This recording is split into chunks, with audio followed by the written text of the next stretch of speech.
News ടുഡേയിലേക്ക് സ്വാഗതം. പ്രധാന വാർത്തകൾ. Flexi, Life Easy, Electronics and Home Appliances. മതേതരത്വം ഏറ്റവും ദുരുപയോഗം ചെയ്യപ്പെട്ട വാക്കെന്ന് രാജ്നാഥ് സിംഗ്. മതേതരത്വവും സോഷ്യലിസവും ഭരണഘടനയുടെ അവതാരികയിൽ ചേർക്കാൻ അംബേദ്കർ ആഗ്രഹിച്ചില്ല. ഭരണഘടന വിഭാവനം ചെയ്ത മൂല്യങ്ങൾ അട്ടിമറിച്ചെന്ന് സോണിയ.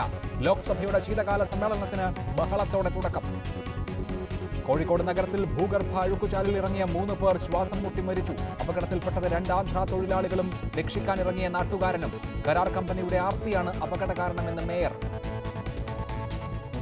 ഹർത്താൽ നിയന്ത്രണ ബിൽ ഈ നിയമസഭാ സമ്മേളനത്തിൽ അവതരിപ്പിക്കും. മന്ത്രവാദം തടയുന്ന നിയമവും ഒരുങ്ങുന്നു. നിയമന തട്ടിപ്പ് കേസിൽ തന്റെ ഓഫീസിന് പങ്കില്ലെന്ന് രമേശ് ചെന്നിത്തല. എന്റെ ഓഫീസിലെ സീലടിച്ചാൽ ആർക്കാ നിയമനം കിട്ടുന്നത്? ഇത്ര തരം താണ നിലയിൽ വളരെ ദുഃഖമുണ്ട്. ബിജു രമേശിന്റെ അനധികൃത കെട്ടിടം പൊളിച്ചേ പറ്റൂവെന്ന് ചീഫ് സെക്രട്ടറി. വലിയവരെ തൊട്ടാൽ ഉടൻ കോടതി ഇടപെടും. വലിയ മുതലാളിമാരുടെ കെട്ടിടം പൊളിക്കാൻ വരുമ്പോൾ പ്രശ്നം, ഉടനെ ഹൈക്കോടതി ഇടപെടുന്നു, ഉടനെ സ്റ്റേ. മുഖ്യമന്ത്രി സ്ഥാനാർത്ഥിയെക്കുറിച്ച് ഇപ്പോൾ ചർച്ച വേണ്ടെന്ന് പിണറായി വിജയൻ. തീരുമാനം ഭൂരിപക്ഷം കിട്ടിയിട്ടാകാം. ലയനമില്ലാതെയും ജെഡിയുവിന് വരാമെന്ന് മാത്യു ടി തോമസ്. വീരേന്ദ്രകുമാർ തത്വം ബലികഴിച്ച നേതാവെന്ന് ഡാനിഷ് അലി. നാഗ്പൂരിലെ വാരിക്കുഴിയിൽ ദക്ഷിണാഫ്രിക്കൻ പതനം. ഒന്നാം ഇന്നിംഗ്സിൽ 79 റൺസിന് പുറത്ത്. ദക്ഷിണാഫ്രിക്കയ്ക്ക് 310 റൺസ് വിജയലക്ഷ്യം. രണ്ടാം ദിനം വീണത് 20 വിക്കറ്റുകൾ.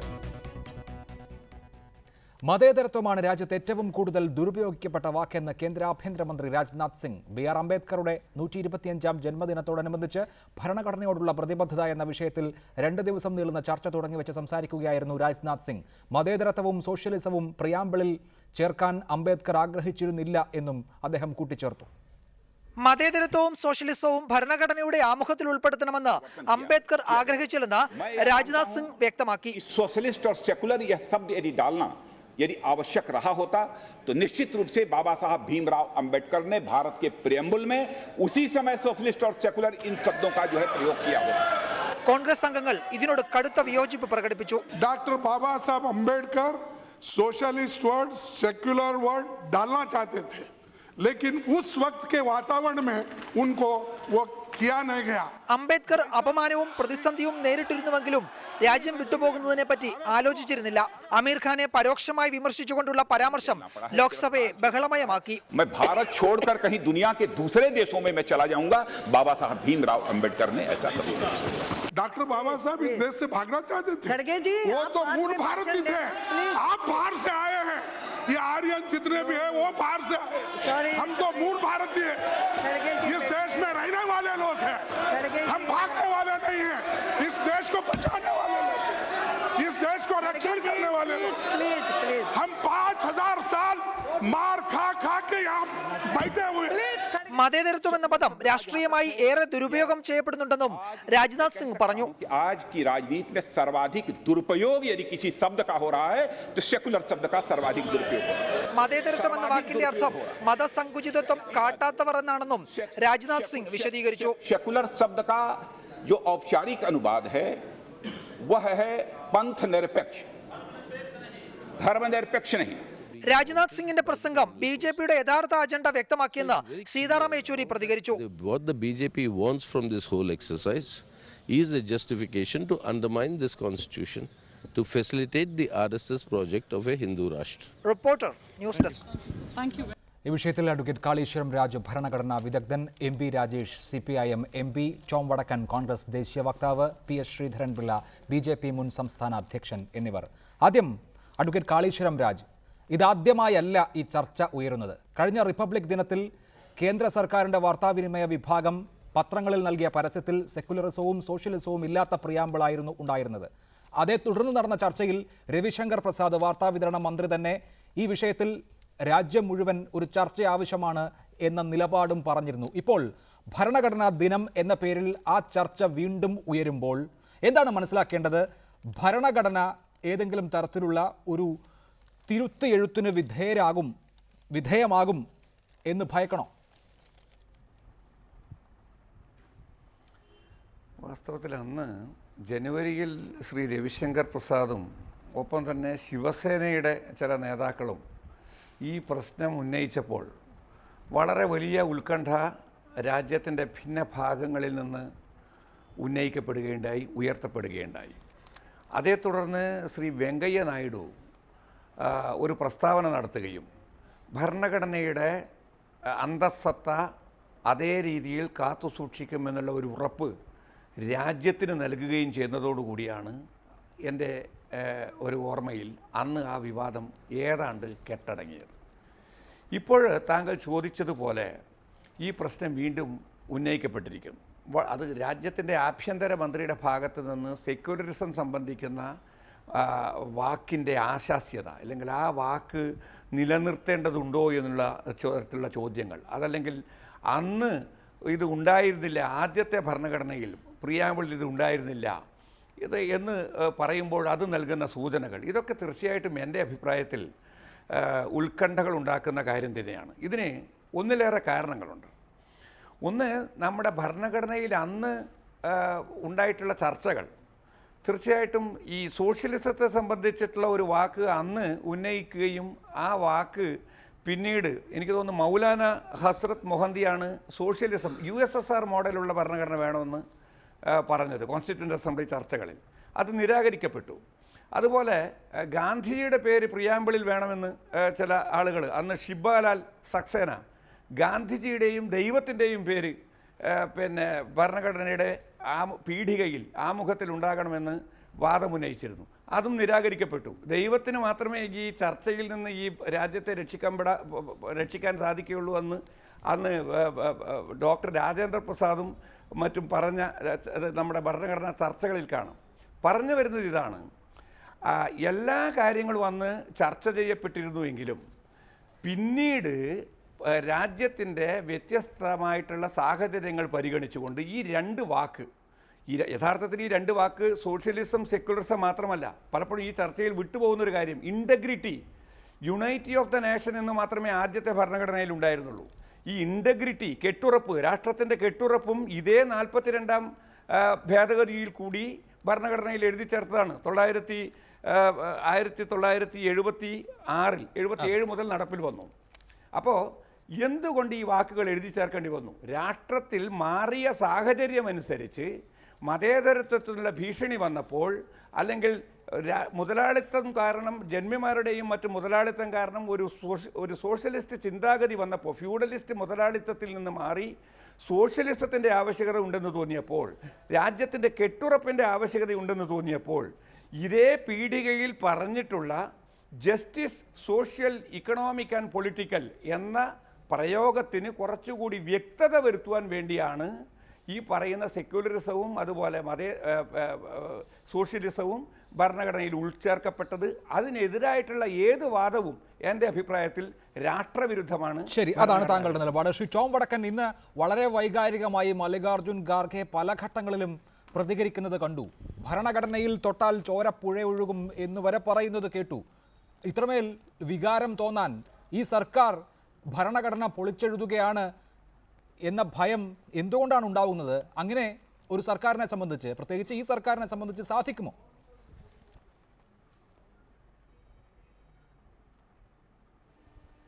ഈ രാജ്യത്തെ ഹോം മിനിസ്റ്ററാണ് ഗോൾ പോസ്റ്റ് ചേഞ്ച് ചെയ്യാനുള്ള ശ്രമം ചെയ്തത്. ഗോൾ പോസ്റ്റ് സെക്യുലറിസത്തിൻ്റെ ഡെഫിനിഷൻ മാറ്റാനുള്ള ശ്രമമാണ് ഇന്ന് ലോക്സഭയിൽ കണ്ടത്. നെറേറ്റീവ് ഇൻടോളറൻസിൻ്റെ ആണ്. അവിടെയാണ് കോൺസ്റ്റിറ്റ്യൂഷനെ പറ്റിയുള്ള അറ്റാക്ക്. ഞാൻ ആദ്യം എൻ്റെ എക്സ്പെക്റ്റേഷൻ എന്തായിരുന്നു, ഒരു refresher course of the constitution ആയിരിക്കും. കാരണം ഒരു റീഅഫർമേഷൻ ആയിരിക്കും, കോൺസ്റ്റിറ്റ്യൂഷനെ ശക്തിപ്പെടുത്താനുള്ള ഒരു ശ്രമമായിരിക്കണം. പക്ഷേ ഓപ്പണിംഗ് സ്പീച്ച് ശ്രീ രാജ്നാഥ് സിംഗിൻ്റെ കണ്ടത്, ഇത് ഒരു ഹോം മിനിസ്റ്റർ അല്ല സംസാരിച്ചത്, സംഘ് പരിവാറിൻ്റെ മെൻറ്റേഴ്സാണ് സംസാരിക്കുന്നത്. ഈ രാജ്യത്ത് കോൺസ്റ്റിറ്റ്യൂഷണലി സ്വോണിൻ ഹോം മിനിസ്റ്ററാണ് സംസാരിക്കുന്നത്. സെക്യുലറിസത്തിൻ്റെയും പല മീനിങ്സും ചേഞ്ച് ചെയ്യാനുള്ള ഒരു ശ്രമമാണ് കണ്ടത്. തീർച്ചയായും വരാൻ പോകുന്ന ദിവസങ്ങളിൽ എജൻഡ സെറ്റ് ചെയ്യാനുള്ള ശ്രമം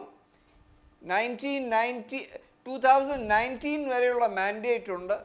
ഇതിൻ്റെ ഉള്ളിൽ ഇവരെന്തൊക്കെ കാണിച്ചു കൂട്ടാൻ പോകുന്നു എന്നുള്ളൊരു അതിൻ്റെ ഒരു സിംബോളിക് ഒരു മൂവ്മെൻ്റ് ആയിരുന്നു ഇന്ന് രാവിലെ കണ്ടത്. റൈറ്റ്, അതാണ് കോൺഗ്രസിന്റെ നിരീക്ഷണം. ശ്രീ MB രാജേഷ്, ഒരു ഹിന്ദു രാഷ്ട്ര സ്ഥാപനത്തിനുള്ള പദ്ധതി സംശയിക്കുന്നു CPIM. ജനറൽ സെക്രട്ടറി നേരത്തെ സംസാരിച്ചപ്പോൾ അതാണ് സൂചിപ്പിച്ചത്. പക്ഷേ ഇന്ത്യ പോലെ ഒരു വലിയ ജനാധിപത്യ രാഷ്ട്രത്ത് ധാരാളം സേഫ്റ്റി വാൽവുകളുള്ള ഒരു ജനാധിപത്യത്തിൽ അങ്ങനെ ഒന്ന് സാധ്യമാകുമോ? അത് അതിരുകടന്ന ഒരാശങ്കയാണോ?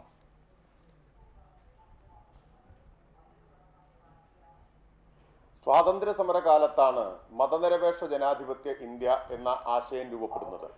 സ്വാതന്ത്ര്യ സമരത്തിന്റെ ഉൽപ്പന്നമാണ് 666 നാട്ടുരാജ്യങ്ങളായി ചിതറിക്കടന്നിരുന്ന ഇന്ത്യയെ ഒന്നിപ്പിക്കുന്നത് മതനിരപേക്ഷ ജനാധിപത്യ ഇന്ത്യ എന്ന ആശയമാണ്. അത് കൊളോണിയൽ വിരുദ്ധ സമരത്തിന്റെ ഉൽപ്പന്നമാണ്. ആ സമരത്തിൽ ഒരു പങ്കും വഹിച്ചിട്ടില്ലാത്തവരാണ് ഈ RSSും പിന്നീടുണ്ടായിട്ടുള്ള ജനസംഘം അതിനുശേഷം ഉണ്ടായതാണ്. എങ്കിലും ഇന്ന് ഭരിക്കുന്നവർക്ക് അങ്ങനെ ഒരു പൈതൃകമില്ല, സ്വാതന്ത്ര്യ സമരത്തിന്റെ പൈതൃകമില്ല. ഇത് പറയുമ്പോൾ ഒരുപക്ഷെ ശ്രീധരൻപിള്ള ശുഭിതനാവും. നാനാജി ദേശ്മുഖ് എഴുതിയിട്ടുള്ള പുസ്തകത്തിൽ തന്നെ എന്തുകൊണ്ടാണ് RSS സ്വാതന്ത്ര്യ സമരത്തിൽ പങ്കെടുക്കാത്തത് എന്ന ചോദ്യം ഉന്നയിക്കുന്നുണ്ട്. RSSനോട് ഏറ്റവും അനുഭവം പുലർത്തിയിട്ടുള്ള ആളാണല്ലോ അദ്ദേഹം. അപ്പോൾ മാത്രമല്ല അതുകൊണ്ട് തന്നെ ഈ സ്വാതന്ത്ര്യ സമരത്തിന്റെ ഉൽപ്പന്നമായിട്ടുള്ള ഭരണഘടന മുന്നോട്ട് വയ്ക്കുന്ന മതനിരപേക്ഷ ജനാധിപത്യ ഇന്ത്യ എന്ന ആശയത്തോട് തന്നെ RSSന് ഒരു കാലത്ത് യോജിപ്പുണ്ടായിട്ടില്ല. 1949 ഭരണഘടനാ നിർമ്മാണ അസംബ്ലി ഇതിനെക്കുറിച്ച് ഭരണഘടനയെക്കുറിച്ചുള്ള ചർച്ച നടക്കുമ്പോൾ തന്നെ 49 ലക്നൌവിൽ വെച്ച് ഗോൾവാൾക്കർ പറഞ്ഞിട്ടുണ്ട്. RSS മേധാവിയായ ഗോൾവാൾക്കർ പറഞ്ഞത് ഇന്ത്യൻ ഭരണഘടന അഭാരതീയമാണ് എന്നുള്ളതാണ്. ഇത് അഭാരതീയമാണ് എന്ന് പറഞ്ഞാൽ ഈ ആശയങ്ങളെല്ലാം സെക്യുലറിസം എന്ന് എഴുതി ചേർത്തിരുന്നില്ല അന്ന് എന്ന് മാത്രമേ ഉള്ളൂ.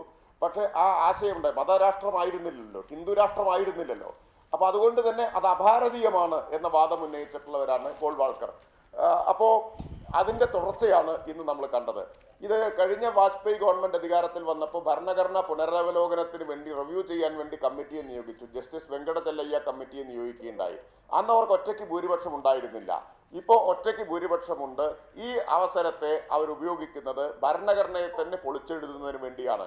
രാജ്നാഥ് സിംഗിന്റെ പ്രസംഗം അതിന്റെ ഒന്നാന്തരം ഉദാഹരണമായിരുന്നു. രാജ്നാഥ് സിംഗിന്റെ പ്രസംഗം യഥാർത്ഥത്തിൽ ആഭ്യന്തരമന്ത്രിയുടേതായിരുന്നില്ല. ശ്രീ ടോം വടക്കൻ പറഞ്ഞതുപോലെ തന്നെ ഒരു RSS പ്രചാരകന്റെ പ്രസംഗമാണ് രാജ്നാഥ് സിംഗ് നടത്തിയത്. അതിനുശേഷം ഇങ്ങോട്ട് സംസാരിച്ച BJP പ്രതിനിധികളെല്ലാം അങ്ങനെയാണ്. ഏറ്റവും ഒടുവിലത്തെ ഒരു BJP MP-യുടെ പ്രസംഗം ഞാൻ കേട്ടു.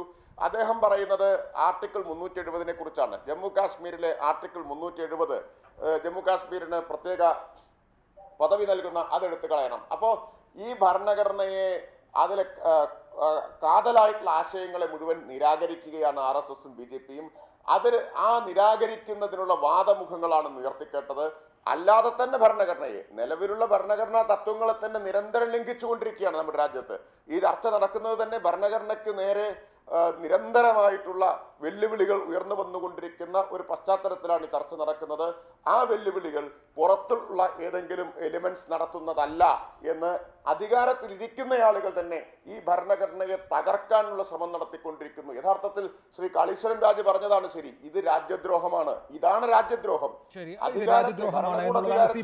നിലപാട് തുടരുക. ശ്രീ MP രാജേഷ്, ഇതിനുള്ള മറുപടി തീർച്ചയായും BJPയുടെ നേതാവ് ശ്രീ PS ശ്രീധരൻപിള്ളയാണ് നൽകേണ്ടത്. അദ്ദേഹം അല്പസമയത്തിനകം എത്തിച്ചേരുമെന്ന് ഞാൻ കരുതുന്നു. ശ്രീ കാളീശ്വരം രാജ്, 3/1/1977 നിലവിൽ വന്ന ഭേദഗതി ചെയ്യപ്പെട്ട ഭരണഘടനയുടെ ആമുഖത്തെക്കുറിച്ചുള്ള വിമർശനം അല്ലെങ്കിൽ അതിനുള്ള എതിർവാദം എന്ന് പറയുന്നത് ഇന്ത്യയുടെ ഭരണഘടന മതേതരത്വത്തിലും സോഷ്യലിസത്തിലും തന്നെ ഊന്നുന്ന ഒന്നാണ്.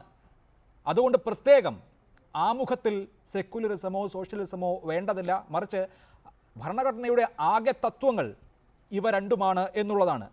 രാഷ്ട്രീയ ലക്ഷ്യങ്ങളാൽ അടിയന്തരാവസ്ഥക്കാലത്ത് 42ാം ഭരണഘടനാ ഭേദഗതിയിലൂടെ ഇങ്ങനെ ഈ രണ്ട് വാക്കുകൾ ഭരണഘടനയുടെ ആമുഖത്തിൽ ചേർത്തു എന്നതിനെ വിമർശിക്കുന്നത് കൊണ്ട് മറ്റു കുഴപ്പങ്ങളൊന്നുമില്ല എന്നുള്ളതാണ് BJP പക്ഷം. എൻ്റെ അഭിപ്രായത്തിൽ നാം ചോദിക്കേണ്ടുന്ന അടിസ്ഥാനപരമായിട്ടുള്ളൊരു ചോദ്യം, ഈ വാക്കുകൾ അത്രമേൽ അനാശാസ്യമാണ്, ഈ വാക്കുകൾ അത്രമേൽ അസ്വീകാര്യമാണ്, അല്ലെങ്കിൽ ഈ രാജ്യത്തിന് ചേരാത്തവയാണ്. രണ്ട് കാര്യത്തിലും ഒരു സമാധാനം ഇല്ലെങ്കിൽ ഒരു ഉത്തരം ഇന്നത്തെ ഭരണകൂടത്തിൽ ഇരിക്കുന്ന ആളുകൾ, ഗവൺമെൻറ്റിൽ ഇരിക്കുന്ന ആളുകൾ ഇതിനകം തന്നെ നൽകിക്കഴിഞ്ഞു. ഫലത്തിൽ പ്രയോഗത്തിൽ ഇന്ത്യയെ സോഷ്യലിസത്തിൻ്റെ പാതയിലേക്ക് കൊണ്ടുപോകുന്ന രീതിയിലല്ല ഇന്നത്തെ ഗവൺമെൻറ് ഭരിക്കുന്നത്.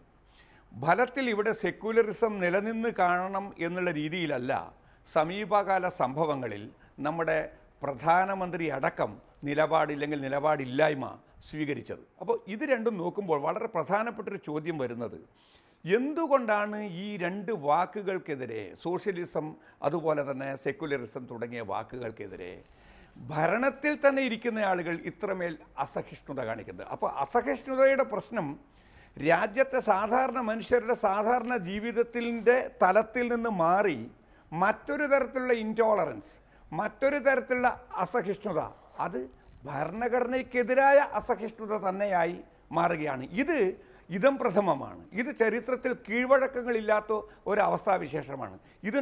ഇതിനൊരു ഔപചാരികതയായിട്ടുള്ള മേലങ്കിയുണ്ട്. അതുകൊണ്ട് തന്നെ അത് കൂടുതൽ ഭയാനകമാണ്. അപ്പോൾ ഈ രണ്ട് വാക്കുകൾ അവിടെ നിൽക്കുന്നത് പോലും ഭരിക്കുന്നവർക്ക് താല്പര്യമില്ലാത്തവയാണ്. അപ്പോൾ നമുക്കറിയാം, ഇപ്പോൾ സോഷ്യലിസത്തിൻ്റെ കാര്യം യഥാർത്ഥത്തിൽ നമ്മുടെ രാജ്യത്ത് നെഹ്റുവിൻ്റെ കാലത്തിന് ശേഷം വലിയൊരു പരിധിവരെ ഇതിന് കോൺഗ്രസും ഉത്തരവാദിയാണ്. സോഷ്യലിസം എന്ന വാക്ക് ഭരണഘടനയിൽ ഉണ്ടെങ്കിലും അത്രമേൽ നിഷ്കാസനം ചെയ്യപ്പെട്ടൊരു വാക്ക്, പ്രയോഗത്തിൽ നിർമ്മാർജ്ജനം ചെയ്യപ്പെട്ട ഒരു വാക്ക്, ടെക്സ്റ്റിൽ അതുണ്ടെങ്കിലും തത്വത്തിൽ അതുണ്ടെങ്കിലും പ്രയോഗത്തിൽ അതിനെ നിഷേധിക്കുകയായിരുന്നു. അതേ ഒരു അവസ്ഥ തന്നെയാണ് സെക്യുലറിസത്തിനും പലപ്പോഴും സംഭവിക്കുന്നത്.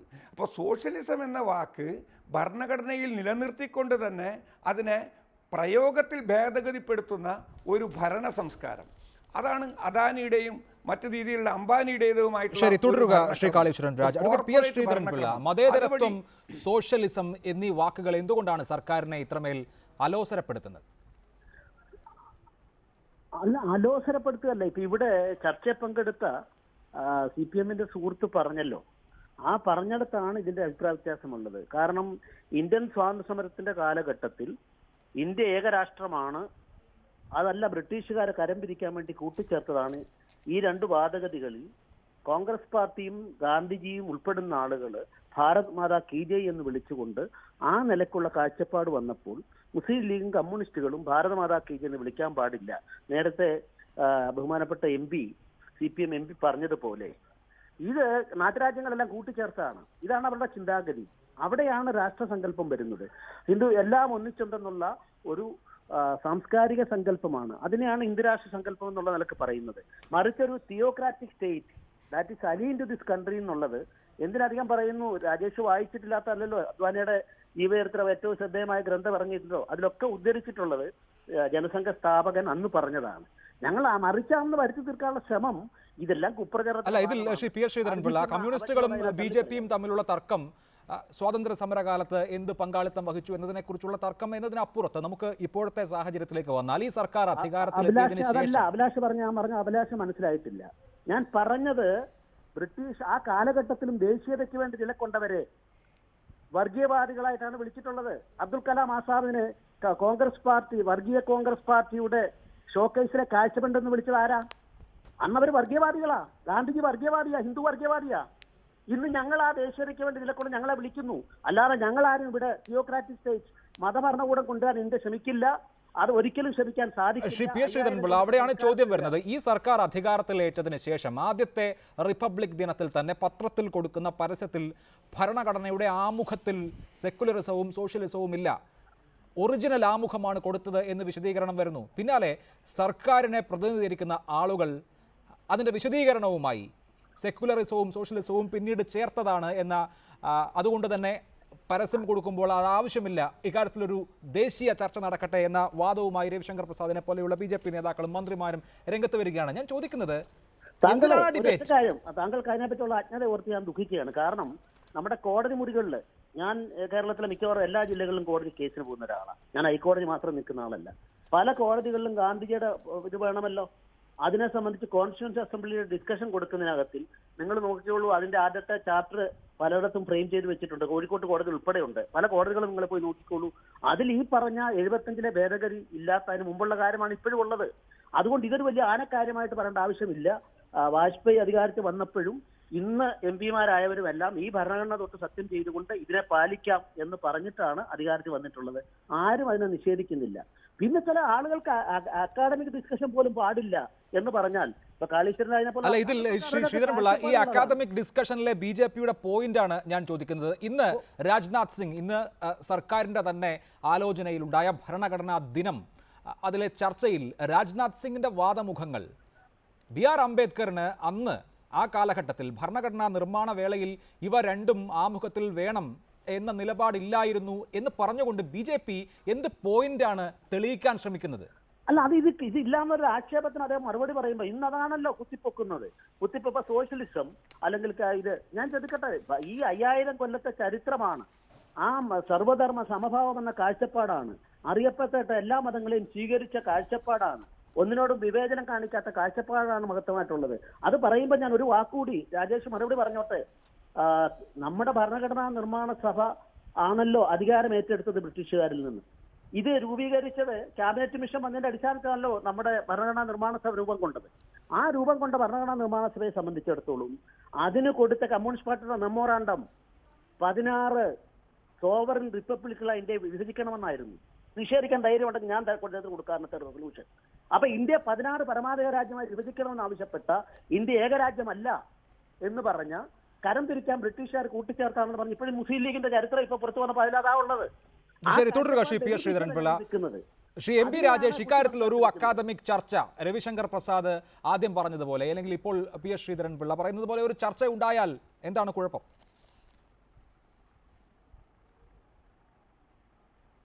അല്ല, ലക്ഷ്യം അക്കാദമികമല്ല എന്നുള്ളത് തന്നെയാണ്. അക്കാദമികമായ ലക്ഷ്യമല്ല, ലക്ഷ്യം രാഷ്ട്രീയമായ ലക്ഷ്യമാണ്. മതനിരപേക്ഷതയ്ക്കെതിരായിട്ട് RSS രൂപീകരിച്ച കാലം മുതൽ തന്നെ യുദ്ധം പ്രഖ്യാപിച്ചവരാണവർ.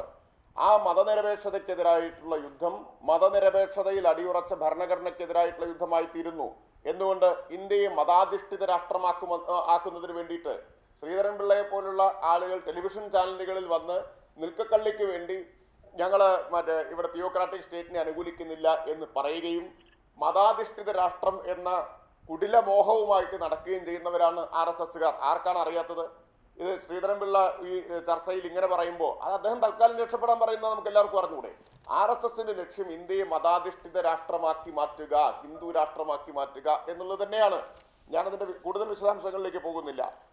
അതുകൊണ്ടാണ് ആദ്യം പറയുന്നു അക്കാദമിക ചർച്ചയാവാം, പിന്നെ പാർലമെന്റിൽ ചർച്ച വരുമ്പോൾ പറയുന്നു മതനിരപേക്ഷത എന്ന വാക്കാണ്. രാജ്നാഥ് സിംഗ് എങ്ങനെ പറഞ്ഞത്? മതനിരപേക്ഷത എന്ന വാക്കാണ് ഇന്നത്തെ എല്ലാ കുഴപ്പങ്ങളുടെയും കാരണം എന്നാണ്. കുറച്ച് ദിവസം മുമ്പ് മലയാളത്തിന്റെ പ്രിയപ്പെട്ട കവി സച്ചിദാനന്ദൻ പറഞ്ഞത് അതാണ്. മതനിരപേക്ഷത BJP ഭരിക്കുന്ന ഇന്ത്യയിലൊരു അശ്ലീല പദമായിട്ട് മാറുന്നു എന്നുള്ളതാണ്. അത് ഇപ്പോൾ നമുക്ക് കാണാം. സംഘപരിവാർ അനുയായികൾ സോഷ്യൽ മീഡിയയിൽ ഉപയോഗിക്കുന്നത് സെക്യുലറിസം എന്നാണ്. സെക്യുലറിസത്തെ അവർ പരിഹസിച്ച് ഉപയോഗിക്കുന്നത് സെക്യുലറിസം എന്നാണ്. മലയാളം മാത്രം അറിയുന്ന ആളുകൾ മതേതരത്വം എന്നാണ് പരിഹസിച്ചുകൊണ്ട് പുച്ഛിച്ചുകൊണ്ട് ഉപയോഗിക്കുന്നത്. പുച്ഛിക്കപ്പെടേണ്ട, പരിഹസിക്കപ്പെടേണ്ട ഒരു വാക്കായിട്ട് ഇങ്ങനെ ഇതിനെ അത് വളരെ പ്രധാനപ്പെട്ട ഒരു പോയിന്റാണ് ശ്രീ പി എസ് ശ്രീധരൻപിള്ള. മതേതരത്വം പുച്ഛിക്കപ്പെടുന്ന സാമൂഹ്യ സാഹചര്യം ഈ രാജ്യത്തുണ്ടാകുന്നു. ഇവിടെ ഇന്ത്യ എന്ന ആശയത്തെ തിരിച്ചുപിടിക്കണം എന്ന മറുവശത്തെ പ്രചരണം ശക്തമാകുമ്പോഴാണ് ഇങ്ങനെ ഒരു ചർച്ച സർക്കാരിന്റെ ഭാഗത്തു നിന്ന് ഇങ്ങനെ ഒരു വിശദീകരണം എന്നോർക്കണം. ഇന്ത്യയെ സംബന്ധിച്ച് ഏറ്റവും പ്രധാനമായ അടിസ്ഥാന പ്രമാണങ്ങൾ, വൈവിധ്യം, ബഹുസ്വരത, ജനാധിപത്യം, ഇവയെക്കുറിച്ചൊക്കെ ചർച്ച നടക്കുമ്പോൾ സർക്കാർ ഇങ്ങനെ ഒരു നിലപാടെടുക്കുകയാണ്. മതേതരത്വം എന്നുള്ളതിന് ഇങ്ങനെ ഒരു വ്യാഖ്യാനം നൽകുകയാണ്. സ്വാഭാവികമായും എന്ത് രാഷ്ട്രീയ പദ്ധതിയാണ് ഇത് എന്ന് സംശയമുണ്ടാകും. അടിസ്ഥാനപരമായി താങ്കൾ ഉൾപ്പെടെയുള്ള ആളുകൾ 80-ൽ BJP രൂപീകരിച്ച അവസരത്തിൽ പഞ്ചതത്വങ്ങളിൽ ഞങ്ങളുടെ പാർട്ടി അധിഷ്ഠിതമാണ്. അതിലൊന്ന് ഭാവാത്മക മതേതരത്വമാണ്. ഭാവാത്മക മതേതരത്തിൽ എല്ലാ മതങ്ങൾക്കും പ്രാധാന്യം കൊടുത്തുകൊണ്ട് അവയെ പരിപോഷിപ്പിക്കണമെന്നുള്ളതാണ്.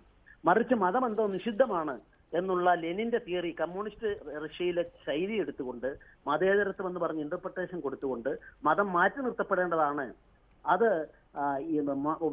പിന്നെ എന്തോ മോശപ്പെട്ടതാണ്, ഈ കാഴ്ചപ്പാടിനെതിരായിട്ടാണ് BJP രൂപീകരിക്കപ്പെട്ടിട്ടുള്ളത്. 80-ല് അതിന്റെ അടിസ്ഥാന പ്രമാണം ഭാവാത്മക മതേതരത്വം. നിങ്ങൾ എടുത്തു നോക്കിക്കോളൂ. ആ ഭാവാത്മകതയിലാണ് ഞങ്ങൾ ഊന്നി നിൽക്കുന്നത്. അത് ഇന്ത്യയുടെ സംസ്കാരമാണ്, ചരിത്രമാണ്. അതുകൊണ്ട് ഞങ്ങൾ തിയോക്രാറ്റിക് സ്റ്റേറ്റ് വിശ്വസിക്കുന്നില്ല എന്ന് പറഞ്ഞാൽ ഞങ്ങൾ തിയോക്രാറ്റിക് സ്റ്റേറ്റ് ആണെന്ന് വരുത്തി തീർത്തേ ഉള്ളൂ. അല്ല, അതിൽ ശ്രീ പി എസ് ശ്രീധരൻപിള്ള ഇന്ത്യയുടെ ഭരണഘടന ഈ രാജ്യത്തെ എല്ലാ പൗരന്മാർക്കും തുല്യ അവകാശം ഉറപ്പുവരുത്തുന്ന ഒന്നാണ്. ആ ഭരണഘടനയോട് അസഹിഷ്ണുത കാണിക്കുന്നു എന്നുള്ളതാണ് ഒന്നാമത്തെ പ്രശ്നം. രാഷ്ട്രീയ സ്വയംസേവക സംഘമാണല്ലോ BJPയുടെ മാതൃസംഘടന, അല്ലെങ്കിൽ BJPയുടെ പ്രത്യയശാസ്ത്രപരമായി അങ്ങേയറ്റത്തെ വാക്ക് പറയേണ്ട സംഘടന. അവരുടെ രാഷ്ട്ര പദ്ധതി BJP രാഷ്ട്രീയമായ അധികാരത്തിൽ ഇരിക്കുമ്പോൾ നടപ്പാക്കുകയാണോ എന്നുള്ളതാണ് പ്രശ്നം. ഒരിക്കലും ശരിയല്ല. കാരണം ഞാൻ പറഞ്ഞില്ലേ അഭിലാഷേ, ഇതൊരു രാഷ്ട്രീയ സ്റ്റണ്ടാണ്. ഇഷ്ടപ്പെടാത്ത കമ്മ്യൂണിസ്റ്റ് പാർട്ടി ജനങ്ങൾ വലിച്ചെറിഞ്ഞ് 3% വോട്ടിലേക്ക് പോയ താഴോട്ട് പോകുന്ന പാർട്ടി, 45 സീറ്റിൽ ഒതുങ്ങി താഴോട്ട് പോയ കോൺഗ്രസ്, അവർ തിരിച്ചു വരാൻ വേണ്ടി കുപ്രചരണങ്ങളോട് ഇപ്പം ഇവിടെ തന്നെ കേരളത്തിൽ ഏറ്റവും തുറുപ്പിയിട്ടായത് എന്താ? ഇവിടെ തുറുപ്പിയിട്ടായത് മുസ്ലിം ക്രിസ്ത്യൻ വിഭാഗങ്ങൾക്കിടയിൽ പോയി വികാരം ഉണ്ടാക്കിക്കൊണ്ടല്ലേ ബീഫ് പ്രശ്നം. അതുപോലുള്ള പ്രശ്നങ്ങളുമായിട്ട് വരികയാണ്. ഞാൻ ചോദിക്കട്ടെ, ഉത്തരാഖണ്ഡിന്റെ മുഖ്യമന്ത്രി ഇത് പറഞ്ഞപ്പോ എന്തേ രാജേഷ് വായ തുറന്നില്ല? അല്ല, ഇതിൽ ശ്രീ പി എസ് ശ്രീധരൻപിള്ള കമ്മ്യൂണിസ്റ്റുകളും കോൺഗ്രസുകാരും എന്തു പറഞ്ഞു എന്നതിനപ്പുറത്ത് ഞാൻ ആവർത്തിച്ച് ചോദിക്കുന്നത്, RSSന്റെ രാഷ്ട്രസങ്കല്പം ഉണ്ടല്ലോ, RSSന്റെ രാഷ്ട്രസങ്കല്പം ഒരു സ്വയം സേവകൻ പ്രധാനമന്ത്രി ആയിരിക്കുമ്പോൾ നടപ്പാക്കുമെന്ന് പ്രതീക്ഷിക്കണമല്ലോ. ഞങ്ങളുടെ സങ്കല്പത്തെ പറ്റി ചോദിച്ചു കഴിഞ്ഞാൽ വളരെ നിങ്ങളാരും അംഗീകരിക്കാത്ത, അങ്ങക്കൊക്കെ ഭയങ്കര തോന്നും. ഇപ്പൊ പാകിസ്ഥാൻ വിരോധികളായിട്ടല്ല ഞങ്ങൾ ചിത്രീകരിക്കുന്നത്. അഖണ്ഡ ഭാരതം വന്നാൽ നല്ലതാണ്. അല്ല, നമ്മൾ ഭരണഘടനയെ കുറിച്ച് ചർച്ച ചെയ്യുമ്പോൾ Shri P S Sreedharan Pillai Y Hindu രാഷ്ട്ര എന്ന പുസ്തകത്തിൽ മാധവ സദാശിവ ഗോൾവാക്കർ പറയുന്നത് തന്നെ നമ്മുടെ കോൺസ്റ്റിറ്റ്യൂഷൻ ദൗർഭാഗ്യവശാൽ എല്ലാവർക്കും ഒരേ തരത്തിലുള്ള അവകാശങ്ങൾ നൽകിയിരിക്കുന്നു. അത് ഒരു പിതാവ് അദ്ദേഹത്തിന്റെ സ്വത്ത് സ്വന്തം മക്കൾക്കും കള്ളന്മാർക്കും തുല്യമായി പങ്കിടുന്നത് പോലെ ആണ് എന്നാണ് ഉദാഹരിച്ചിരിക്കുന്നത്. നോക്കൂ, താങ്കൾ പറയുന്ന ആ പുസ്തകം സ്വാതന്ത്ര്യം കിട്ടിയ ശേഷം ഗോൾവാൾക്കർ അങ്ങനെ പുസ്തകം എഴുതിയിട്ടില്ല. അദ്ദേഹം എഴുതിയ ബെഞ്ച് ഓഫ് തോട്ട്സ് ആണ് അദ്ദേഹത്തിന്റെ പുസ്തകമായിട്ട് വന്നിട്ടുള്ളത്. അതുകൊണ്ട് സ്വാതന്ത്ര്യം കിട്ടിയ ശേഷം അങ്ങനെ ഒരു കാഴ്ചപ്പാട് പറഞ്ഞു എന്ന് പറഞ്ഞതിന് ഞാൻ അല്ല, ബഞ്ച് ഓഫ് തോട്ട്സിന്റെ ഭാഗമാണല്ലോ കുപ്രചരണങ്ങൾ നടത്തരുത്. ശ്രീ പി എസ് ശ്രീധരൻപിള്ള, ഞാൻ വായിക്കാം. Unfortunately our constitution has given equal rights to everybody, just as a person giving equal rights to his children and to the thieves in his house and distribute the property among all. ഇത് ആ പുസ്തകത്തിലുള്ളതാണ്. ആ പുസ്തകത്തിലുള്ള കാര്യം എന്തിനെ പറ്റിയാണ് നിങ്ങൾ വായിച്ചു? ആ പുസ്തകം അത് ആ പുസ്തകത്തിലല്ല, അത് കമ്മ്യൂണിസ്റ്റുകാരൻ കോട്ട് ചെയ്ത് നിങ്ങൾ എടുത്ത് വായിക്കുക.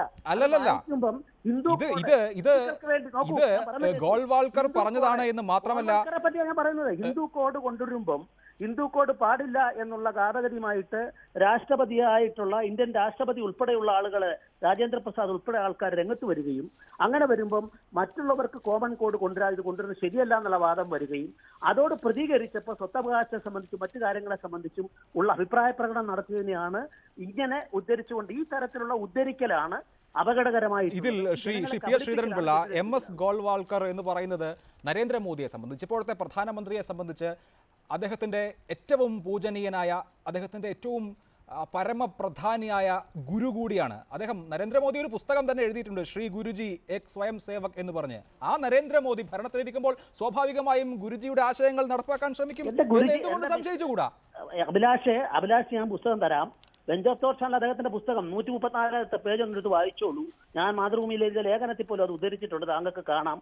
ഒരു അന്യവിശ്വാസത്തെ മാനിക്കാത്ത, എതിർക്കുന്ന ഒരാള് ഹിന്ദുവല്ല എന്നാണ് ഗുരുജി ഗോൾവൽക്കർ എഴുതിയിട്ടുള്ളത്. അതിനെ ഹൃദയത്തിൽ ഞങ്ങളൊക്കെ ഗുരുജി ഗോൾവൽക്കറെ നെഞ്ചിലേറ്റ് നടക്കുന്നവരാണ്. അതാണ് ഞങ്ങളുടെ അടിസ്ഥാന കാഴ്ചപ്പാട്. അതേപോലെ ശ്യാമപ്രസാദ് മുഖർജി ഞങ്ങളുടെ പ്രസ്ഥാനം സ്ഥാപിച്ച ആള് theocratic state is alien to this country, it's tradition എന്ന് പറഞ്ഞതാണ്.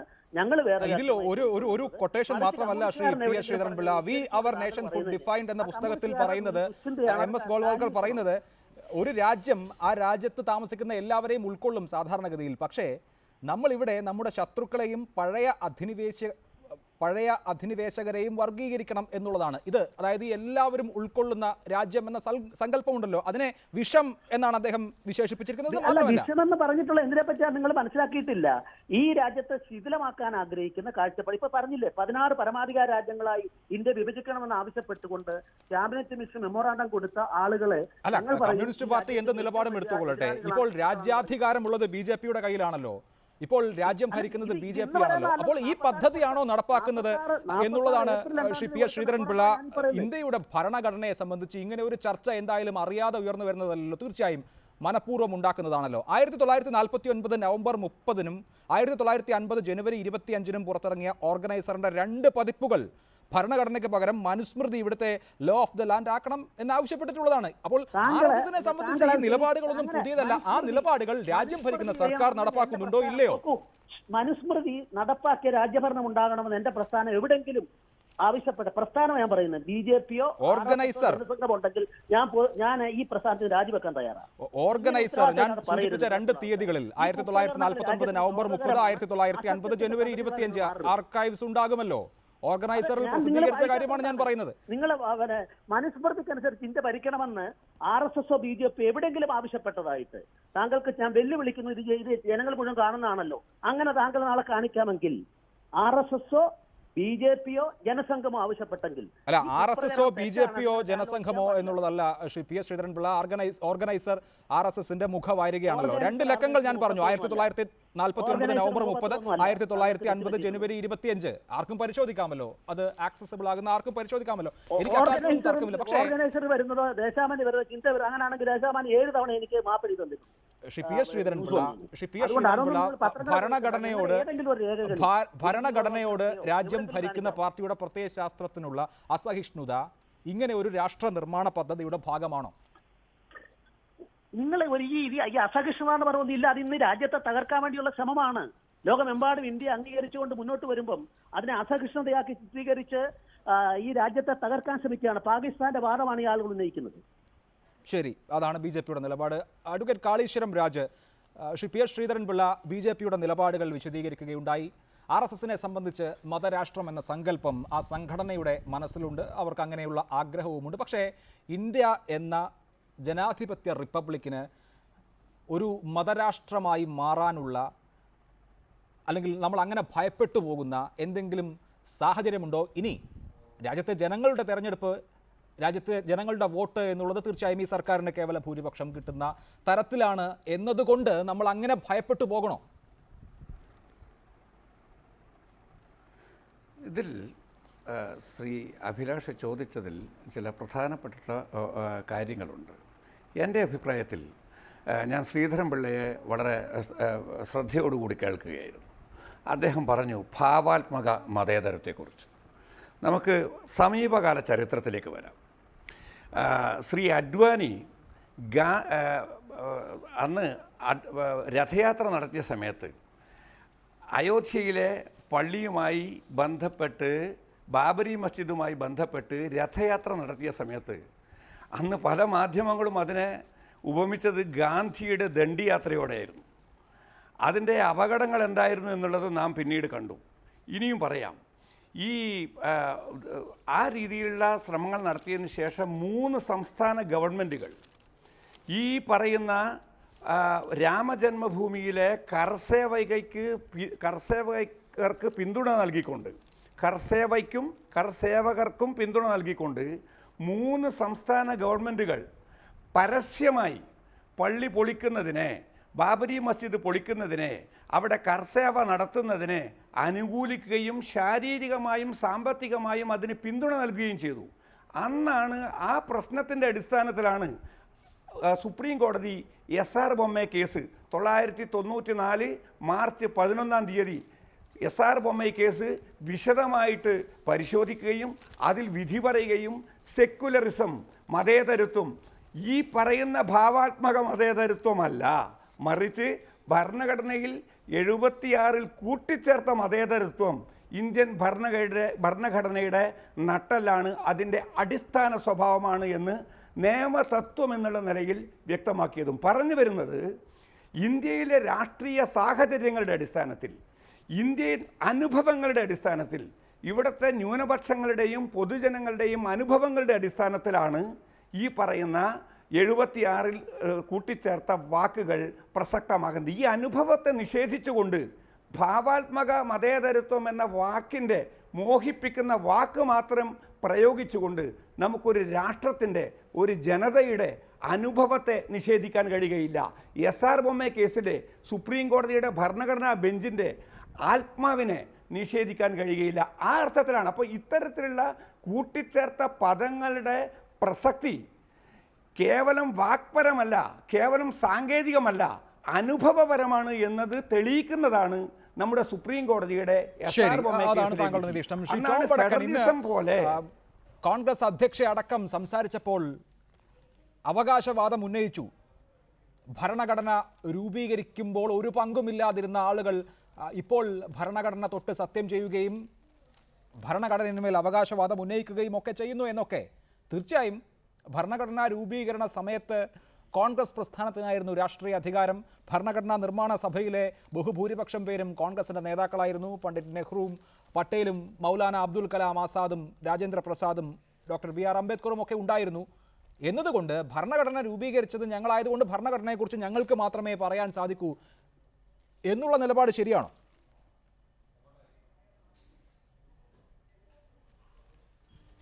അതൊരു ഇൻ്റർപ്രിറ്റേഷനാണ്.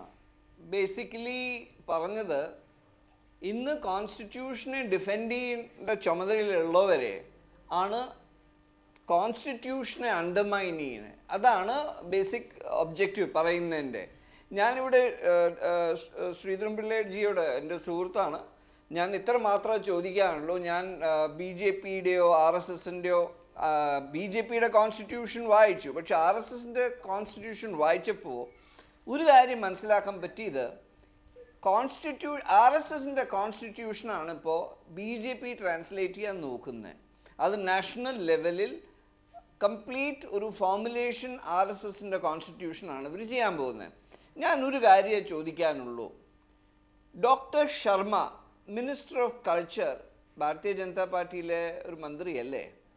അവർ അബ്ദുൽ കലാം ആസാദിനെ പറ്റി എന്താ പറഞ്ഞത്? He is a nationalist but also happens to be a Muslim. Doctor Sreedharan Pillai ഇത് മിനിസ്റ്റർ ഓഫ് കൾച്ചറാണ് ഈ രാജ്യത്തെ പറയുന്നത്.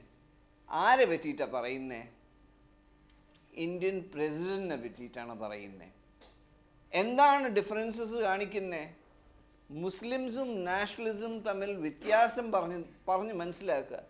ഈ തരം മോട്ടർ മൗത്ത്സ് എന്ന് ഇംഗ്ലീഷ് വാക്കുണ്ട് അതിന്, മലയാളത്തിൽ എനിക്കത് ഡിക്ഷണറി ചെക്ക് ചെയ്യേണ്ടി വരും. ഈ തരം ക്യാരക്ടേഴ്സാണ് ഇന്ത്യൻ കോൺസ്റ്റിറ്റ്യൂഷനെ സാബറ്റേജ് ചെയ്യുന്നത്. ഇതാണ് പാർലമെൻറ്റിൽ ഇന്ന് ഒരു ഇഷ്യൂ ആയി മാറാൻ പോകുന്നത്. സെക്യൂലറിസത്തിൻ്റെ ഇംഗ്ലീഷ് മീനിങ് ഹിന്ദിയിൽ മാറ്റി വായിക്കാൻ ശ്രമിക്കുന്ന രാജ്നാഥ് സിംഗ് സ്വെയറിംഗ് ഇൻ സെറമണിയിൽ കോൺസ്റ്റിറ്റ്യൂഷൻ അനുസരിച്ചാണ് സ്വെയർ ചെയ്തിരിക്കുന്നത്. അതിനെ സബ്വേർട്ട് ചെയ്യാൻ നോക്കുന്ന ഹോം മിനിസ്റ്റർ ആ പൊസിഷനിൽ ഇരിക്കാൻ ഉള്ള റൈറ്റ് ഉണ്ടോ എന്നുള്ള ലാർജർ ക്വസ്റ്റ്യൻ ഉണ്ട്. Shri M P Rajesh, Indian റിപ്പബ്ലിക്കിന്റെ മതേതര ജനാധിപത്യ ഘടന ചോദ്യം ചെയ്യപ്പെടുന്ന ഒരു സന്നിഗ്ധ ഘട്ടം തീർച്ചയായും രാഷ്ട്രീയ പ്രവർത്തകരിൽ നിന്ന്, പാർലമെന്റേറിയന്മാരിൽ നിന്ന്, രാഷ്ട്രീയ പാർട്ടികളിൽ നിന്ന് കൂടുതൽ ഉത്തരവാദിത്തം ആവശ്യപ്പെടുന്നുണ്ട്. എന്താണ് നിങ്ങൾ ചെയ്യാൻ ഉദ്ദേശിക്കുന്നത്? മതനിരപേക്ഷതയ്ക്കും ജനാധിപത്യത്തിനും എതിരായിട്ടുള്ള ആക്രമണങ്ങളെ ശക്തിയായിട്ട് പ്രതിരോധിക്കുക എന്നതാണ് ചെയ്യാനുള്ളത്. അത് ഞങ്ങൾ ഒറ്റയ്ക്ക് ചെയ്യേണ്ടതല്ല. മതനിരപേക്ഷതയും ജനാധിപത്യവും സംരക്ഷിക്കാൻ ആഗ്രഹിക്കുന്ന എല്ലാ ശക്തികളും ഒരുമിച്ച് ചേർന്ന് നടത്തേണ്ടതാണ്. ആ പോരാട്ടത്തിന്, പ്രക്ഷോഭത്തിന് ഇടതുപക്ഷവും CPIM എല്ലാം ഇപ്പോൾ നേതൃത്വം കൊടുക്കുകയാണ്. കൂടുതൽ ശക്തമായി തന്നെ അത് മുന്നോട്ട് കൊണ്ടുപോകണം എന്നാണ് ഞങ്ങൾ കാണുന്നത്. ഇവിടെ ശ്രീധരൻ പിള്ള വളരെ വളരെ വസ്തുതാവിരുദ്ധമായിട്ടുള്ള ഒട്ടേറെ കാര്യങ്ങൾ പറഞ്ഞു. നേരത്തെ ബെഞ്ച് ഓഫ് തോട്ട്സിൽ നിന്നുള്ള ഉദ്ധരണികൾ അഭിലാഷ് വായിച്ചപ്പോൾ അദ്ദേഹത്തിനുണ്ടായിട്ടുള്ള പരിഭ്രാന്തി നമുക്ക് എല്ലാവർക്കും അറിയാം. കാരണം ഒന്ന് എഴുതി വെക്കുകയും പിന്നെ നിലനിൽപ്പിന് വേണ്ടി അതിന് വിപരീതമായിട്ട് പറയുകയും ചെയ്യേണ്ടി വരുന്നവരാണ് RSS. അവര് ഇക്കാര്യങ്ങളെല്ലാം അവർക്ക് കൃത്യമായിട്ടുള്ള അജണ്ടയുണ്ട്, കൃത്യമായിട്ടുള്ള തത്വശാസ്ത്രമുണ്ട്. പക്ഷെ അത് നാട്ടിൽ തുറന്നു പറയാനാവില്ല. അതുകൊണ്ടാണ് ഇത്തരത്തിലുള്ള തെറ്റായ കാര്യങ്ങൾ പറയുന്നത്.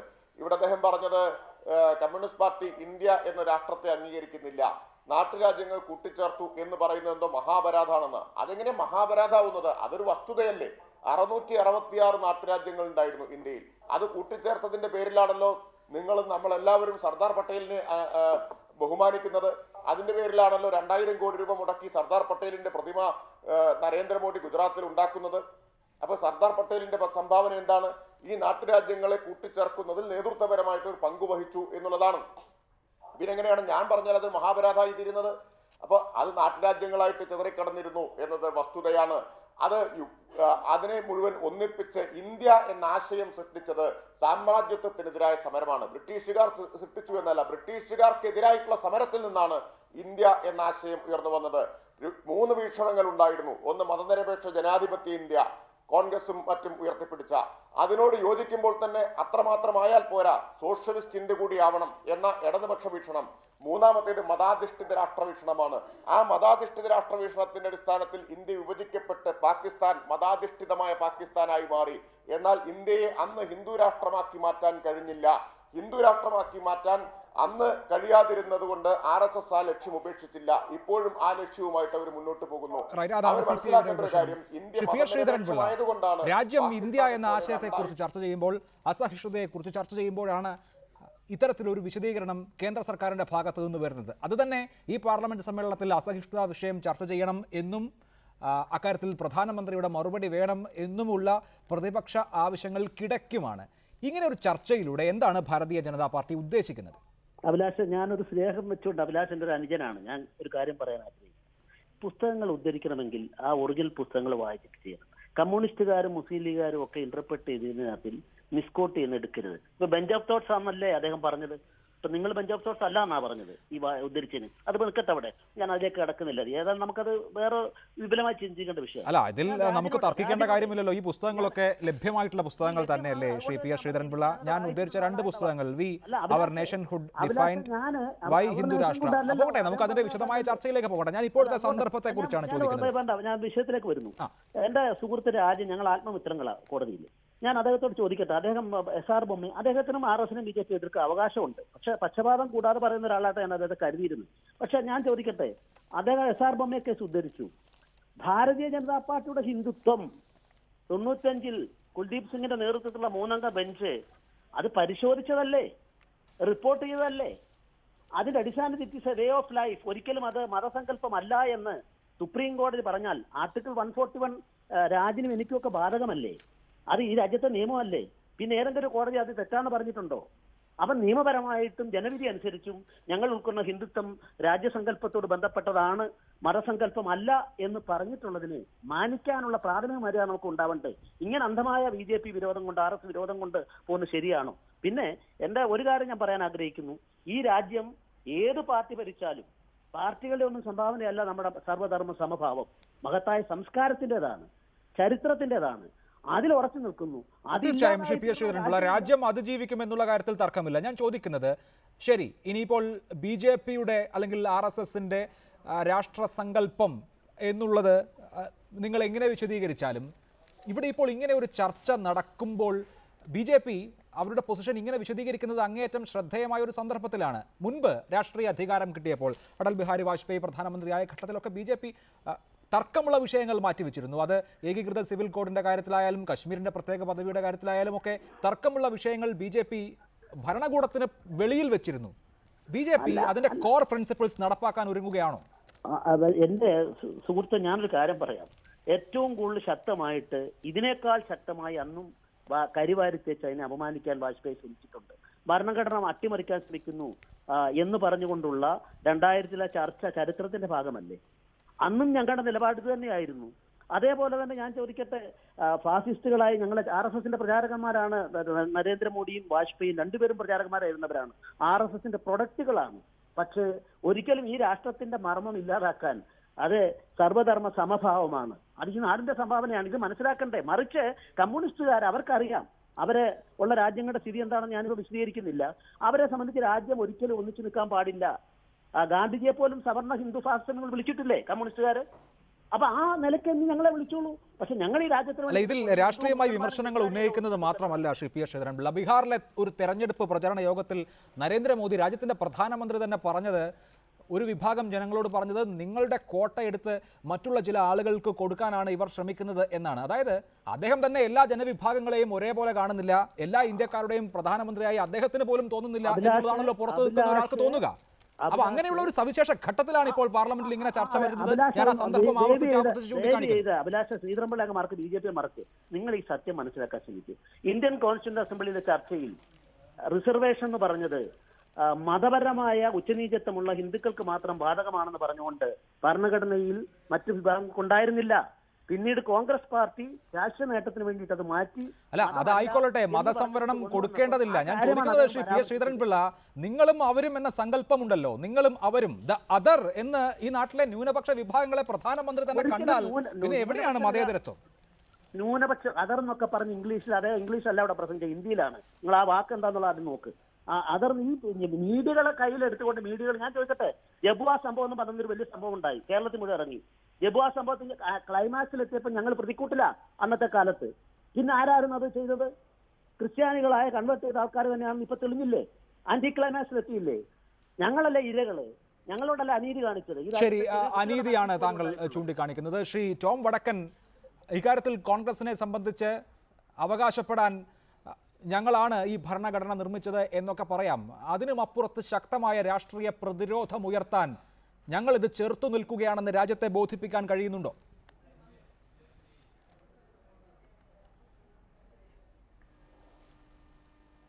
തീർച്ചയായും കോൺഗ്രസ് പാർട്ടിയുടെ ഒരു സിമെൻറ്റിംഗ് റോളാണ്. ഞാൻ നിങ്ങളുടെ ഈ ചാനലിൽ പലപ്പോഴും പറഞ്ഞു, സെക്യുലർ ഫോഴ്സസിൻ്റെ യൂണിഫിക്കേഷനാണ് നമ്മൾ ബീഹാറിൽ കണ്ടത്. അതിൻ്റെ ഒരു റെഫറൻഡമാണ് ഈ പാർലമെൻറ്റിൽ നടക്കാൻ പോകുന്ന നടപടികൾ. ആ റെഫറാൻഡത്തിൻ്റെ ഒരു ഭാഗമായിട്ടാണ്. കാരണം ജനങ്ങൾ മനസ്സിലാക്കി തുടങ്ങിക്കഴിഞ്ഞിരിക്കുന്നു ഇവരുടെ ഡിവിസീവ് പോളിസീസ്. പലപ്പോഴും ഈ രാജ്യത്തിന് ഡിവിസീവ് പോളിസി ഉപയോഗിച്ച്, ഇപ്പം ഇവിടെ നിങ്ങൾ പറയുണ്ടായ റിസർവേഷനെ പറ്റി, റിസർവേഷൻ അവിടെയും ഒരു മൈനോറിറ്റിയും ഷെഡ്യൂൾ കാസ്റ്റ് ഷെഡ്യൂൾ ട്രൈബിൻ്റെ തമ്മിൽ ഒരു ഡിവിഷൻ ഉണ്ടാക്കാൻ നോക്കി. ഈ തരം ഡിവിഷൻസാണ് ഈ രാജ്യത്ത് പ്രോബ്ലം ക്രിയേറ്റ് ചെയ്യുന്നത്. കോൺഗ്രസ് പാർട്ടിയും സെക്യുലർ ഫോഴ്സസും കമ്പൈൻ ചെയ്ത് ഈ ഫോഴ്സസിനെ ഞങ്ങൾ നേരിടും. അതാണ് ഇതിൻ്റെ moral of the story. Kaleshwaram Raj, നേരത്തെ അഡ്വക്കേറ്റ് പി എസ് ശ്രീധരൻപിള്ള ചൂണ്ടിക്കാണിച്ചതുപോലെ ഏത് ഭരണകൂടം ആണ് രാജ്യം ഭരിക്കുന്നത് എങ്കിലും അതിജീവിക്കാനുള്ള കരുത്ത് ഇന്ത്യ എന്ന ആശയത്തിനില്ലേ? തീർച്ചയായും ഇന്ത്യ എന്ന ആശയത്തിനുണ്ട്. അതുപോലെ നമ്മുടെ ഭരണഘടനയ്ക്കുമുണ്ട് ഒരു പരിധിവരെ. പക്ഷേ ഭരണഘടന പോലും പ്രധാനമാകുന്നത് എഴുതി വെക്കപ്പെട്ടിട്ടുള്ള അനുച്ഛേദങ്ങളുടെ മാത്രം അടിസ്ഥാനത്തിലല്ല, മറിച്ച് ആ അനുച്ഛേദങ്ങളാൽ വ്യവഹരിക്കപ്പെടുന്ന മൗലികാവകാശങ്ങൾ അടക്കമുള്ള കാര്യങ്ങളെ നിലനിർത്തുന്ന ഒരു രാഷ്ട്രീയത്തിന് ആകൃതി നൽകുന്നത് കൊണ്ടുകൂടിയാണ് ഭരണഘടന പ്രധാനമാകുന്നത് എന്ന് മാർക്ക് ടെസ്നറ്റിൻ്റെ വളരെ പ്രസിദ്ധമായിട്ടുള്ളൊരു നിരീക്ഷണമുണ്ട്. ശ്രീ ശ്രീധരൻപിള്ളയുടെ വാദങ്ങളോട് എതിർത്തുകൊണ്ട് വിയോജിച്ചുകൊണ്ട് ഒരു കാര്യം കൂടി പറഞ്ഞുകൊള്ളട്ടെ. ശ്രീ ശ്രീധരൻപിള്ള ഹിന്ദുത്വം ഒരു ജീവിത രീതിയാണ് എന്ന് പറഞ്ഞ കോടതി വിധി ഉണ്ടായത് ഹിന്ദുത്വത്തിൻ്റെ അർത്ഥം സംബന്ധിച്ചിട്ടുള്ള ചർച്ചയുടെ ഭാഗമായിട്ടാണ്. എന്നാൽ ബൊമ്മെ കേസിൽ സുപ്രീം കോടതി വിധി പറഞ്ഞത് മധ്യപ്രദേശ്, ഹിമാചൽ പ്രദേശ്, രാജസ്ഥാൻ തുടങ്ങിയ സംസ്ഥാനങ്ങളിലെ തെരഞ്ഞെടുക്കപ്പെട്ട BJP ഗവൺമെൻറ്റുകൾ കരസേവയ്ക്ക് സ്റ്റേറ്റ് മെഷീനറി ഉപയോഗിച്ച് പിന്തുണ നൽകിയപ്പോഴാണ്, അങ്ങനെ മതേതരത്വത്തെ അട്ടിമറിച്ചപ്പോഴാണ്. ഇതാണ് അതിൻ്റെ വ്യത്യാസം, തത്വവും പ്രയോഗവും തമ്മിലുള്ള വ്യത്യാസം. അതുകൊണ്ടാണ് ചീഫ് ജസ്റ്റിസ് മാർഷൽ പറഞ്ഞതുപോലെ ഭരണഘടന ഏതുമാകട്ടെ അത് യുഗങ്ങൾക്ക് വേണ്ടിയുള്ളതാണ്, അത് അനശ്വരതയെ ലാക്കാക്കി നിർമ്മിക്കപ്പെട്ടതാണ്. ഇങ്ങനെ നോക്കുമ്പോൾ നാം മനസ്സിലാക്കേണ്ടുന്ന ഒരു കാര്യം, മതഗ്രന്ഥങ്ങളിൽ നിന്ന് വ്യത്യസ്തമായി ഭരണഘടനയുടെ ഒരു പ്രത്യേകത തന്നെ അത് അതിൻ്റെ അവിശ്വാസികൾക്ക് വേണ്ടി കൂടി എഴുതപ്പെട്ടിട്ടുള്ളതാണ് എന്നതാണ്. അതുകൊണ്ടാണ് ഈ പറയുന്ന വാക്കുകൾക്കെതിരെ ഇന്ന് നമ്മുടെ ഭരണകൂടം തന്നെ പുലർത്തുന്ന അസഹിഷ്ണുത ഭരണഘടനയുടെ തന്നെ അടിസ്ഥാനത്തിൽ ചോദ്യം ചെയ്യപ്പെടേണ്ടുന്ന അക്രമാസക്തമായ അസഹിഷ്ണുതയാണ് എന്ന് എന്നെ പോലുള്ളവർ വ്യക്തമാണ്. ആ നിലപാട് വളരെ നന്ദി. Advocate Kaleshwaram Raj, Shri MP Rajesh, Shri PS Sreedharan Pillai, Shri Tom വടക്കൻ ചർച്ചയിൽ പങ്കെടുത്ത് സംസാരിച്ചതിന്. ഭീംറാവു അംബേദ്കറുടെ 125ാം ജന്മവാർഷിക വേളയിൽ, ഭരണഘടനാ ദിനമായി ആചരിക്കുന്ന വേളയിൽ പാർലമെന്റിൽ കേന്ദ്ര സർക്കാരിനെ പ്രതിനിധീകരിച്ച് രാജ്നാഥ് സിംഗ് കേന്ദ്ര ആഭ്യന്തരമന്ത്രി നടത്തിയ ചില പരാമർശങ്ങളാണ് ഈ ചർച്ചയ്ക്ക് ആധാരമായത്. ഇന്ത്യ എന്ന ആശയം അതിജീവിക്കുമെന്ന പ്രതീക്ഷയിൽ തന്നെ ചർച്ച അവസാനിപ്പിക്കുന്നു. ഇടവേളയ്ക്ക് ശേഷം എഡിറ്റേഴ്സ് അവർ കാണാം.